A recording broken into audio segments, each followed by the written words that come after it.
কটা বাজে দেখো এখন। আর এই যে এখন ব্যাংকের ডিউটি ছেড়ে এখন জেলের ডিউটি নিয়েছে। প্রায় হচ্ছে মাছ ধরতে যাই, কোথায় কোথায় মাছ ধরতে যাই। আর আমার বোন হয়েছে প্রতি পরমেশ্বর, তার জন্য ওনার জন্য ওয়েট করতে করতে দেখো কখন ভাত খাচ্ছে দেখো সব।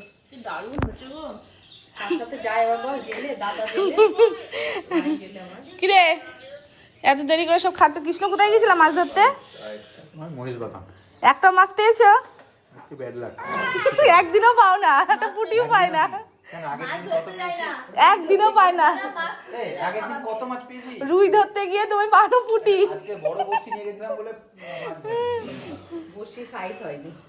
মাছকে শুধু খেতে দিতেই যাই, মাছ আর পাই না। আজকে যে জায়গাটাতে গেছিলাম হ্যাঁ ওখানে বড় মাছ না, সব ছোট ছোট মাছ আছে। এবার বড় বড়শি একদিনও তো আনলে না মাছ আমাদের জন্য। আর এদিকে আমি পুটুকে নিয়ে দেখো, পুটু ঘুমাচ্ছে না, পুটুকে নিয়ে আমি কোলে করে বেরিয়ে বেড়াচ্ছি।